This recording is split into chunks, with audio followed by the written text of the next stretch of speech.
ಅದು ಐತಿಹಾಸಿಕ ಕೆರೆ.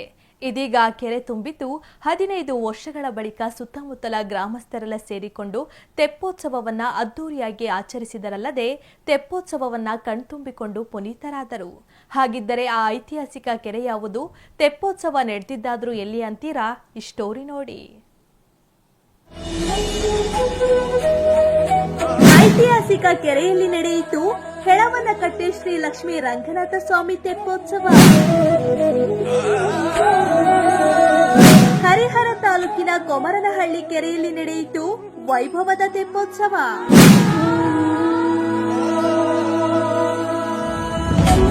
15 ವರ್ಷಗಳ ಬಳಿಕ ನಡೆದ ತೆಪ್ಪೋತ್ಸವವನ್ನ ಕಣ್ತುಂಬಿಕೊಂಡ ಭಕ್ತರು. ಹೀಗೆ ಬೃಹತ್ತಾಗಿ ನಿರ್ಮಾಣ ಮಾಡಿರುವ ತೆಪ್ಪದಲ್ಲಿ ವಿರಾಜಮಾನವಾಗಿ ಕುಳಿತಿರುವ ಹೆಳವನಕಟ್ಟೆ ಶ್ರೀ ಲಕ್ಷ್ಮೀ ರಂಗನಾಥ ಸ್ವಾಮಿ ಹೂವು ಹಾಗೂ ವಿದ್ಯುತ್ ದೀಪಗಳಿಂದ ಜಗಮಗಿಸುತ್ತಿರುವ ತೆಪ್ಪ. ತೆಪ್ಪೋತ್ಸವದಲ್ಲಿ ಪಾಲ್ಗೊಂಡು ಭಕ್ತಿಯ ಪರಾಕಾಷ್ಠೆ ಮೆರೆಯುತ್ತಿರುವ ಭಕ್ತರು. ಈ ದೃಶ್ಯ ಕಂಡು ಬಂದಿದ್ದು ದಾವಣಗೆರೆ ಜಿಲ್ಲೆಯ ಹರಿಹರ ತಾಲೂಕಿನ ಕೊಮರನಹಳ್ಳಿ ಗ್ರಾಮದಲ್ಲಿ. ಹೌದು, ಐತಿಹಾಸಿಕ ಪರಂಪರೆಯನ್ನ ಹೊಂದಿರುವ ಕೊಮರನಹಳ್ಳಿ ಗ್ರಾಮದ ಹೆಳವನಕಟ್ಟೆ ಶ್ರೀ ಲಕ್ಷ್ಮೀ ರಂಗನಾಥ ಸ್ವಾಮಿಯ ದೇವಸ್ಥಾನ ಮುಂಭಾಗದ ಕೆರೆಯಲ್ಲಿ ಸುಮಾರು 15 ವರ್ಷಗಳ ನಂತರ ದೀಪೋತ್ಸವ ಮತ್ತು ತೆಪ್ಪೋತ್ಸವವನ್ನ ಆಚರಣೆ ಮಾಡಲಾಯಿತು. 1951ರಲ್ಲಿ ಶಂಕರಲಿಂಗ ಭಗವಾನ್ ನೇತೃತ್ವದಲ್ಲಿ ಈ ಕೆರೆಯಲ್ಲಿ ಮೊದಲ ಬಾರಿ ದೀಪೋತ್ಸವ ಮತ್ತು ತೆಪ್ಪೋತ್ಸವವನ್ನು ಮಾಡಲಾಗಿದ್ದು, ನಂತರ 2009ರಲ್ಲಿ ಎರಡನೇ ಬಾರಿಗೆ ದೀಪೋತ್ಸವ ಮತ್ತು ತೆಪ್ಪೋತ್ಸವವನ್ನ ಆಚರಣೆ ಮಾಡಲಾಗಿತ್ತು.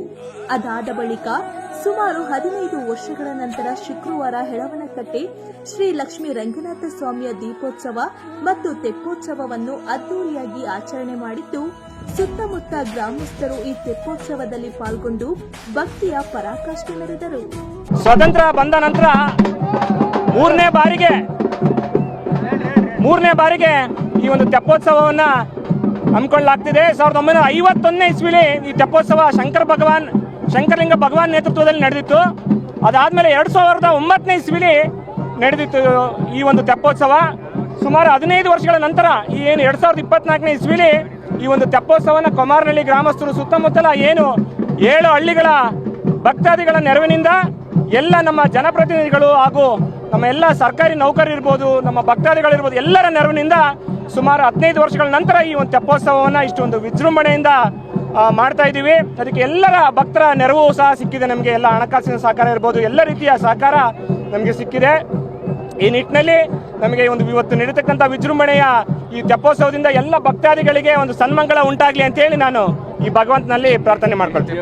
1951ನೇ ಇಸ್ವಿ ಒಂದ್ಸರಿ ತೆಪ್ಪೋತ್ಸವ ಮಾಡಿದ್ದಾರೆ. ಅದಾದ ನಂತರ 2009ರಲ್ಲಿ ಒಂದ್ಸರಿ ತೆಪ್ಪೋತ್ಸವ ಮಾಡಿದ್ದೀವಿ. ಈಗ 2004ರಲ್ಲಿ ಒಂದ್ಸರಿ ತೆಪ್ಪೋತ್ಸವ ಮಾಡಿದ್ದೀವಿ. ಇಲ್ಲಿ 8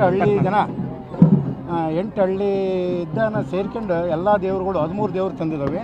ಇದನ್ನು ನಾಡಿನ ಶ್ರೇಯಸ್ಸಿಗಿಂತೂ ಸುತ್ತಮುತ್ತಲ ಭಾಗದಲ್ಲಿ ಮಳೆ ಬೆಳೆ ಚೆನ್ನಾಗಾಗಲಿ ಅಂತ ಹೇಳಿ ಈ ಕಾರ್ಯಕ್ರಮ ಮಾಡ್ತಾ ಇದ್ದಾವೆ.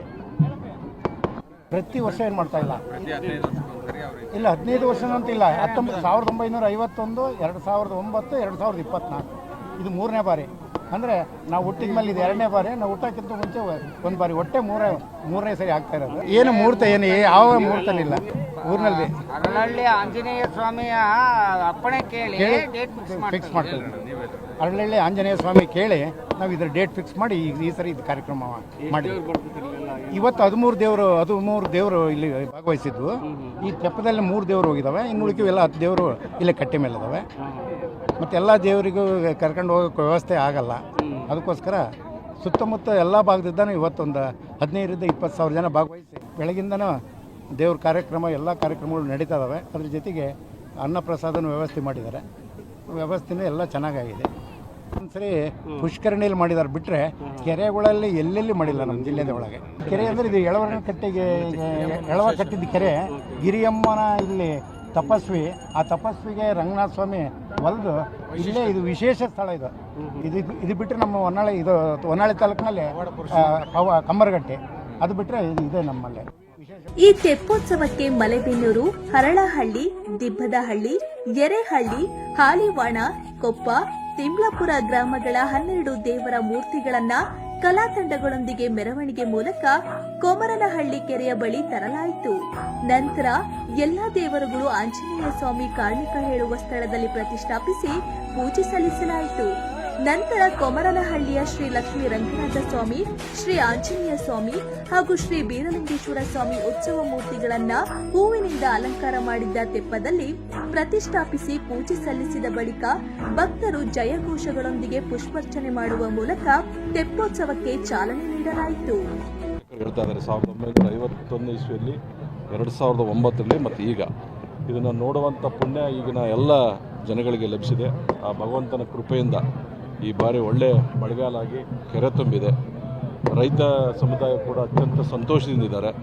ಎಲ್ಲರೂ ಕೂಡ ಈ ಕಾರ್ಯಕ್ರಮದಲ್ಲಿ ಒಂದು ತಿಂಗಳಲ್ಲಿ ಅದರಲ್ಲಿ ವಿಶೇಷವಾಗಿ ಕೊಮಾರನಹಳ್ಳಿ ಮತ್ತು ಸುತ್ತಮುತ್ತಲ ಹಳ್ಳಿಯ ಎಲ್ಲ ಭಕ್ತಾದಿಗಳು ಓಡಾಟ ಮಾಡಿ ಎಲ್ಲ ಜನಗಳಿಗೆ ವಿಷಯ ತಿಳಿಸಿ ಭಾಳ ಅಚ್ಚುಕಟ್ಟಾಗಿ ಭಾಳ ಅದ್ಧೂರಿಯಾಗಿ ವ್ಯವಸ್ಥೆಯನ್ನು ಮಾಡಿದ್ದಾರೆ.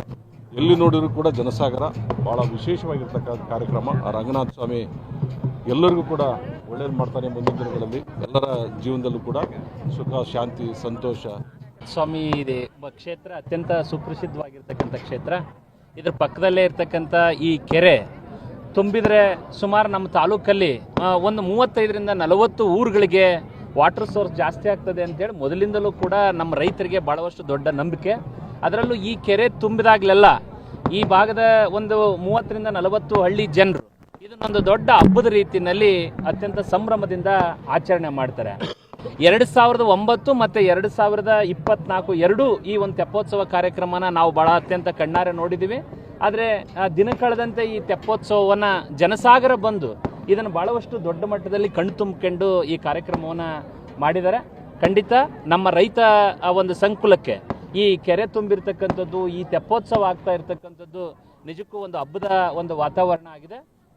ಮುಂಬರ್ತಕ್ಕಂಥ ದಿನಗಳಲ್ಲಿ ಆ ರಂಗನಾಥ ಸ್ವಾಮಿ ಆಶೀರ್ವಾದದಿಂದ ಪ್ರತಿ ವರ್ಷವೂ ಈ ಕೆರೆ ತುಂಬತಕ್ಕಂಥ ಒಂದು ವಾತಾವರಣ ನಿರ್ಮಾಣ ಆಗಲಿ ಅಂತೇಳಿ ಇವತ್ತು ಅತ್ಯಂತ ಭಕ್ತಿಯಿಂದ ನಮ್ಮ ತಾಲೂಕಿನ ಜನರೆಲ್ಲರೂ ಕೂಡ ಬೇಡ್ಕೊಂಡಿದ್ದಾರೆ. ನಾವು ಎಲ್ಲರೂ ಕೂಡ ಸಂಭ್ರಮದಿಂದ ಇದರಲ್ಲಿ ಪಾಲ್ಗೊಂಡಿದ್ದೀವಿ. ಕೊಮರನಹಳ್ಳಿ ಕೆರೆ ಅನ್ನೋದು ನಮ್ಮ ಈ ಭಾಗಕ್ಕೆ ಸುಮಾರು ಒಂದು 10ರಿಂದ 15 ಹಳ್ಳಿಗಳಿಗೆ ತುಂಬ ಉಪಯುಕ್ತ ಆದಂಥ ಕೆರೆ ಇದು. ಇನ್ನೊಂದು ಸ್ಪೆಷಾಲಿಟಿ ಈ ಕೆರೆದೇನೆಂದರೆ ಇಲ್ಲಿ ಯಾವುದೇ ಥರ ಒಂದು ಹನಿನೂ ಕೂಡ ವೇಸ್ಟ್ ನೀರು ಬರಲ್ಲ. ಎಲ್ಲ ಗುಡ್ಡಕ್ಕೆ ಬಂದ ನೀರು ಬಂದಿರೋದ್ರಿಂದ ಒಂದು ಹರಿದು ನಿಲ್ಲತಕ್ಕಂಥ ಇದೊಂಥರ ಪವಿತ್ರ ಕೆರೆ ಅಂತ ಹಿಂದ್ಲಿಂದನೂ ಹೇಳ್ಕೊಂತ ಬರ್ತಾ ಇದ್ದಾರೆ. ಅದಕ್ಕೂ ಪೂರಕವಾಗಿ ಮತ್ತು ಇಲ್ಲಿ ಏನು ಎಳವನಕಟ್ಟೆ ಗಿರಿಯಮ್ಮ ದೇವಸ್ಥಾನ, ರಂಗನಾಥ ದೇವಸ್ಥಾನ, ಗಿರಿಯಮ್ಮ ದೇವಸ್ಥಾನ, ಅದೊಂದು ಒಂದು ಪುರಾತನ ಕಥೆ ಇದೆ. ಅದನ್ನು ಈಗ ತಾನೇ ಮಂಜಣ್ಣವ್ರು ಹೇಳಿದರು. ಹಾಗಾಗಿ ಇದನ್ನು 3ನೇ ಸರಿ ಏನು ಮಾಡಿದ್ದಾರೆ. ಪ್ರತಿ ಸರಿ ಅವರೊಂದು ಕೆರೆ ತುಂಬಿದಾಗ ನಾವು ಬಾಗಿನ ಬಿಡೋ ಕಾರ್ಯಕ್ರಮ ಒಂದು ಮಾಡ್ತಾ ಇದ್ವಿ. ಬಟ್ ಈ ಸರಿ ಗ್ರಾಮಸ್ಥರೆಲ್ಲ ಸೇರಿಕೊಂಡು ಈ ಸರಿ ತುಂಬ ಚೆನ್ನಾಗಿ ಕೆರೆ ತುಂಬಿದೆ, ಎಲ್ಲರೂ ಸೇರ್ಕೊಂಡು ಮಾಡೋಣ ಅಂತ ಹೇಳಿ ನಮ್ಮ ಶಾಸಕರಿರ್ಬೋದು, ನಮ್ಮ ಸಂಸದರಿರ್ಬೋದು, ನಮ್ಮ ಮಂತ್ರಿಗಳಿರ್ಬೋದು ಎಲ್ಲರದ್ದು ಒಪಿನಿಯನ್ ತಗೊಂಡು ನಮ್ಮ ಗ್ರಾಮಾಂತರ ಮಟ್ಟದಲ್ಲಿ ಕೊಮರನಹಳ್ಳಿಯವರ ಒಂದು ಟೀಮ್ ಮಾಡಿಕೊಂಡು ತುಂಬ ಚೆನ್ನಾಗಿ ಆರ್ಗನೈಸ್ ಮಾಡಿದ್ದಾರೆ. ಇದರಿಂದ ಒಂದು ಶಾಂತಿ ಒಂದು ನೆಲೆಸಲಿ ಅಂತ ಹೇಳಿ ಇದು ಕೆರೆ ಈಗ ಸುಮಾರಷ್ಟು ತುಂಬಿರಲಿಲ್ಲ. ಹೋದ ವರ್ಷ ತುಂಬಿತು, ಮತ್ತು ಈ ಸರಿ ತುಂಬಿತು. ಕೆರೆಗೆ ಈಗ ಇನ್ನು ಮುಂದೆ ಕಂಟಿನ್ಯೂಸ್ ತುಂಬಿಸ್ಲಿಕ್ಕೆ ಅಂತ ಹೇಳಿ ಒಂದು ಮೋಟ್ರ್ ವ್ಯವಸ್ಥೆ ಇದ್ದು ಅದನ್ನು 2 ಮಾಡಿದ್ದಾರೆ. ಪ್ರತಿ ವರ್ಷ ತುಂಬಿಸೋಣ ಅಂತ ಚಾನಲಿಂದ. ಈಗ ಇನ್ನೊಂದು ವ್ಯವಸ್ಥೆ ಏನಂದರೆ ಹೊಳೆ ಕಮ್ಮರಗಟ್ಟೆಯಿಂದ ತುಂಬಿಸ್ಲಿಕ್ಕೆ ಇನ್ನು ಪ್ರತಿ ವರ್ಷ ಈ ಕೆರೆ ತುಂಬಲಿಕ್ಕೆ ಒಂದು ವ್ಯವಸ್ಥೆ 15 ವರ್ಷಗಳ ಬಳಿಕ ನಡೆದ ತೆಪ್ಪೋತ್ಸವವನ್ನ ಕಣ್ತುಂಬಿಕೊಳ್ಳಲು ಸುತ್ತಮುತ್ತ ಹಳ್ಳಿಯ ಜನರ ಜೊತೆಗೆ ರಾಜ್ಯದ ವಿವಿಧ ಭಾಗಗಳಿಂದ ಸಾವಿರಾರು ಜನ ಭಕ್ತರು ಆಗಮಿಸಿದರಲ್ಲದೆ ತೆಪ್ಪೋತ್ಸವವನ್ನು ಕಣ್ತುಂಬಿಕೊಂಡರು. ಒಂದು ಕಡೆ ತೆಪ್ಪ ಸಾಗುತ್ತಿದ್ದರೆ ಮತ್ತೊಂದೆಡೆ ಕೆರೆಯ ಮಧ್ಯಭಾಗದಲ್ಲಿ ಪಟಾಕಿಗಳನ್ನು ಸಿಡಿಸುತ್ತಿದ್ದು ಬಾನಂಗಳದಲ್ಲಿ ಚಿತ್ತಾರ ಬಿಡಿಸಿದಂತೆ ಕಾಣುತ್ತಿತ್ತು. ಇನ್ನು ಮಹಿಳೆಯರು ಕೆರೆಯಲ್ಲಿ ದೀಪ ಹಚ್ಚಿ ತೇಲಿ ಬಿಡುತ್ತಿದ್ದು, ಈ ರೀತಿ ದೀಪ ಬಿಡುವುದರಿಂದ ಒಳ್ಳೆಯದಾಗುತ್ತದೆ ಎಂಬ ನಂಬಿಕೆ ಭಕ್ತರದ್ದು. 15 ವರ್ಷ ಆಗಿದ್ಮೇಲೆ ಮಾಡ್ತಿದ್ದಾರೆ. ತುಂಬ ಖುಷಿಯಾಗಿ ನಾವು ತುಂಬ ಚಿಕ್ಕವರು ಇದ್ದಾಗ ಮಾಡಿದ್ದೀವಿ ತೆಪ್ಪೋತ್ಸವ. ಅವಾಗೆಲ್ಲ ತೆಪ್ಪ ಕರ್ಕೊಂಡು ಹೋಗಿದ್ರು, ಇವಾಗ ಹೋಗಕ್ಕೆ ಬಿಡಲ್ಲ. ತುಂಬ ಅಂದರೆ ತುಂಬ ಖುಷಿ ಆಗ್ತೈತೆ 15 ವರ್ಷ ಆಗಿದ್ದ ಮೇಲೆಲ್ಲ ಮಾಡ್ತಿರೋದು. ಮತ್ತು ತುಂಬ ಫೇಮಸ್ ಆಗಿರೋ ಜಾಗ ಇದು. ಎಷ್ಟೇ ಆಗಲಿ ರಂಗನಾಥ ಸ್ವಾಮಿ ಫುಲ್ ಹಳೆ ಕತೆ, ನಮ್ಮೂರಲ್ಲಿರೋ ಹಳೆ ಫುಲ್ಲು ಇತಿಹಾಸ ತುಂಬ ಇದೆ ರಂಗನಾಥ ಸ್ವಾಮಿಗೆ. ಹೆಣ್ಣಕಟ್ಟೆ ಗಿರಿಯಮ್ಮನ ಬಗ್ಗೆನೂ ಎಲ್ರಿಗೂ ಗೊತ್ತಿರುತ್ತೆ, ತುಂಬ ಇತಿಹಾಸ ಇದೆ. ಮತ್ತು ತುಂಬ ಖುಷಿ ಆಗ್ತಿದೆ. ಹಬ್ಬದ ವಾತಾವರಣ ತುಂಬ ಚೆನ್ನಾಗಿದೆ. ಎಲ್ಲ ನೆಂಟೆಲ್ಲ ಬಂದಿದ್ದಾರೆ, ಸುತ್ತಮುತ್ತ ತುಂಬ ಹಳ್ಳಿಯಿಂದ ಎಲ್ಲ ಬಂದಿದ್ದಾರೆ. ನಾವು ನೋಡಿದ್ದಿಲ್ಲ, ಫಸ್ಟ್ ಟೈಮ್ ಬಂದಿರೋದು. ನಮ್ಮ ಫ್ರೆಂಡ್ ಮನೆಗೆ ಬಂದಿದ್ವಿ. ಅದರಿಂದ ಎಲ್ಲ ಸೆಲೆಬ್ರೇಷನ್ಸ್ ನೋಡಿ ಖುಷಿ ಆಗ್ತಿದೆ. ಒಂದು ವಾರದಿಂದ ಪ್ರಿಪ್ರೇಷನ್ ನಡೀತಿದೆ. ಅದೆಲ್ಲ ನೋಡಿ ಒಂಥರ ಹಬ್ಬ ಅನ್ನೋಕ್ಕಿಂತ ಜಾಸ್ತಿ ದೊಡ್ಡ ಹಬ್ಬ, ದೀಪಾವಳಿಗಿಂತ ದೊಡ್ಡದು ಅನ್ನಿಸ್ತಿದೆ. ಫಸ್ಟ್ ಟೈಮ್ ಬಿಡ್ತಿರೋದು ಈ ಥರ ದೀಪ ಎಲ್ಲ. ಫಸ್ಟ್ ಟೈಮ್ ಅಟೆಂಡ್ ಆಗ್ತಿರೋ ತೆಪ್ಪೋತ್ಸವನ. ಫುಲ್ ಖುಷಿ ಆಗ್ತಿದೆ. ಈ ದೀಪ ಬಿಡೋದೇ ಒಂಥರ ಸೆಲೆಬ್ರೇಷನ್ ಅನ್ಸಾಕತೈತಿ. ಅದಕ್ಕೆ ನೋಡೋದು ಅದೆಲ್ಲ ತುಂಬ ಖುಷಿ ಆಗ್ತಿದೆ ಅಟೆಂಡ್ ಆಗೋಕ್ಕೆ. 10 ವರ್ಷ ಆಗಿದೆ. ಈಗ 10 ವರ್ಷದಿಂದ ಮತ್ತೆ ಇವಾಗ ಹಾಕ್ತಾರೆ. ನೀರು ತುಂಬಿ ಮತ್ತೆ ಅದು ಹರಿದಾಗ ಇದು ಒಂದು ಉತ್ಸವ ಮಾಡೋದು. ಮಳೆ ಬೆಳೆ ಎಲ್ಲ ಚೆನ್ನಾಗಿ ಆಗಿರೋದು. ಆಮೇಲೆ ಇಲ್ಲಿ 10-12 ಊರಿದ್ದೆಲ್ಲ ದೇವಸ್ಥಾನದೆಲ್ಲ ಕರೆಸ್ಬಿಟ್ಟು ಉತ್ಸವ ಅಂತ ಒಂದು ದಿವಸದಲ್ಲಿ ಮಾಡಿಸ್ತಾ ಇದ್ದಾರೆ.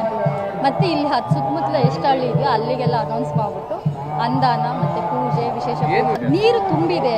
ಸಮೃದ್ಧಿಯಾಗಿ ನೀರು ಕೆರೆ ತುಂಬಲ್ಲ ಅಷ್ಟು ವಿಶೇಷವಾಗಿ.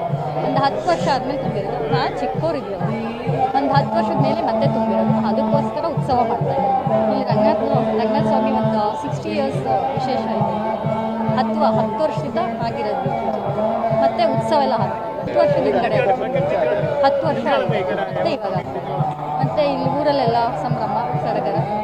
ಇಲ್ಲಿ ಎಲ್ಲ ದೇವರಿಗೂ ಪೂಜೆ ಮತ್ತೆ ಒಟ್ಟಿನಲ್ಲಿ ಕೊಮರನಹಳ್ಳಿ ಕೆರೆಯಲ್ಲಿ 15 ವರ್ಷಗಳ ಬಳಿಕ ತೆಪ್ಪೋತ್ಸವ ನಡೆದಿದ್ದು, ಭಕ್ತರು ತೆಪ್ಪೋತ್ಸವದಲ್ಲಿ ಪಾಲ್ಗೊಂಡು ಸಂಭ್ರಮಿಸಿದರಲ್ಲದೆ ಭಕ್ತಿಯ ಪರಾಕಾಷ್ಠೆ ಮೆರೆದರು.